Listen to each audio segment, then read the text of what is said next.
The moment a cop says, "Give me your ID," most drivers reach for their wallet without thinking. And within seconds, that simple act gives the officer complete control. Through tactical analysis of over 800 traffic stop recordings, I've identified how this opening move determines everything that follows. I'm going to show you 5 tactical counter moves that protect your position and keep you in control. Tactic number 1 is the immediate demand. The officer approaches your window, and the first words out of their mouth are license and registration. No greeting, no explanation, just a command. Here's the real situation. You're sitting in your car. You've just been pulled over. Your heart is racing. The officer is standing at your window with their hand near their duty belt, and they're staring at you, waiting for compliance. Most drivers hear that tone and instantly reach for their documents because it sounds like you have to obey right now. Why does this work on you? Because the officer is using command presence and the assumption of authority.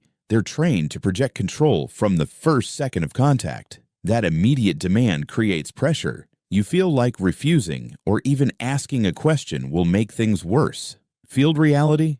When you hand over your ID without any clarification, you've just confirmed you're the driver, you're operating the vehicle, and you're submitting to their investigation. On camera, that footage shows you complying voluntarily. Officers are trained in the 7-step violator contact method. Step 3 is identification of the driver. Training manuals teach officers to request your license immediately to establish control and gather information for the citation or investigation. Your counter move is this. Before you hand anything over, you say, "Officer, I understand I need to provide my driver's license during a traffic stop. May I ask why I was stopped before I retrieve my documents?" Then you wait for the answer. Strategic advantage. This counter move does 3 things. 1, it forces the officer to state the reason for the stop on camera. 2, it gives you information about what you're dealing with.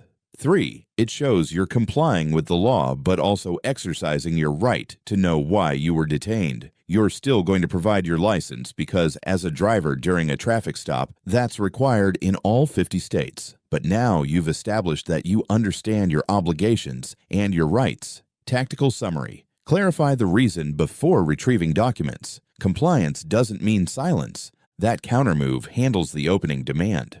But here's what most people don't expect. Officers have a follow-up tactic they deploy the second you start asking questions instead of just handing things over. They shift to blurring the line between a request and an order. And tactic number 2 is the request versus order distinction. Tactic number 2 is the request versus order distinction. After you ask why you were stopped, some officers will respond with something that sounds friendly but maintains pressure. They'll say, "I just need to see your ID," or "Can I get your license real quick?" It sounds polite. It sounds optional. But is it? Here's the real situation. The officer just made what sounds like a request, not a command. You're trying to figure out if you have to comply or if you can decline. The language is deliberately vague. This creates confusion about whether it's voluntary or mandatory. Why does this work on you? Because most people can't tell the difference between "I'm asking" and "I'm ordering." The casual tone makes it feel like cooperation, not compliance. You don't want to seem difficult, so you just hand it over. Field reality. In a traffic stop, the driver must provide their license when requested or ordered. That's the law. But here's the tactical difference. If the officer is requesting, it implies you have a choice. If they're ordering, they're invoking legal authority. Body cam analysis shows officers often use request language even when they have the authority to order because it sounds less aggressive and gets faster compliance. Officers are trained that polite requests get better cooperation than direct orders. But if you don't comply with the request, they can escalate to an order. Your countermove is this tactical clarification protocol. You say, "Officer, are you requesting or ordering me to provide my license?" If they say it's a request, you respond, "I understand. As the driver during a traffic stop, I'm required to provide it. Here's my license, registration, and proof of insurance." If they say it's an order, same response. "I'm complying with your order. Here's my license, registration, and proof of insurance." Strategic advantage? By asking the clarifying question, you've created a record on their body cam that you understand the difference between voluntary and mandatory. Then by stating you're complying because it's required, not because you're volunteering information, you've preserved your tactical position for anything that comes after the ID check. Tactical summary. Always clarify request versus order, then comply with the legal requirement while stating your basis. You just shut down the request versus order confusion, but now the officer shifts focus. They turn to your passenger and say, "I'm going to need to see your ID too." And most passengers immediately reach for their wallet because they think the driver's obligation applies to them. It doesn't. Tactic number 3 is the passenger ID trap. Tactic number 3 is the passenger ID trap. The officer has your driver's license. Now they look at your passenger and say, "Let me see your ID," or "You got ID on you." The passenger, not wanting to cause problems, hands it over. Here's the real situation. Your passenger is sitting there. They're not driving. They're not suspected of any crime. The officer just asked for their identification. The passenger assumes this is required just like it was for you as the driver. Why does this work on passengers? Because they don't know they have different rights than the driver. They see you comply, so they think they have to comply too. They don't want to be the problem. Field reality? In most states, passengers are not required to show ID unless the officer has reasonable suspicion that the passenger committed a crime, is committing a crime, or is about to commit a crime. Just being in a car that got pulled over is not reasonable suspicion. Video evidence shows officers routinely ask passengers for ID even when there's no legal basis, and passengers hand it over because they don't know they can decline. Officer training assumes most passengers will comply if asked, so asking costs nothing and sometimes reveals warrants, probation violations, or other investigative leads. Your counter move for passengers is this. The passenger says, "Officer, am I required to provide identification? I'm not the driver, and I'm not aware of any reason you'd suspect me of criminal activity." Then wait. If the officer says yes, you're required, the passenger asks, "What's the legal basis for that requirement?" If the officer articulates reasonable suspicion of a specific crime, the passenger should comply and document what was said. If the officer can't provide a legal basis, the passenger can politely decline. Then I'm going to respectfully decline to provide my ID. Strategic advantage. Passengers who understand they have the right to decline ID requests unless there's reasonable suspicion maintain their privacy and avoid unnecessary record checks that could escalate the stop. Drivers are always required to show ID in traffic stops. Passengers are not, unless specific legal conditions exist. Tactical summary. Passengers should ask if they're required to provide ID and what the legal basis is before complying. Passenger protection covered, but when you assert rights, officers shift to pressure. Tactic 4 is the refusal escalation. Tactic 4, you used countermoves. Now officer's tone changes. "You're making this difficult," or "If you've got nothing to hide, why won't you cooperate?" Or "I can make this harder for you." Here's the real situation. Officer implies rights equal obstruction. Psychological pressure makes you feel like the problem. Why this works? Nobody wants escalation. You second guess. Maybe cooperate. Don't want arrest. Field reality? Politely asserting rights isn't obstruction. Asking if required isn't resisting. Declining questions beyond license, registration, insurance isn't illegal. But officers know pressure makes people back down. Body cams show officers label lawful refusals as non-compliance to imply wrongdoing. Training says verbal control and implied consequences get compliance.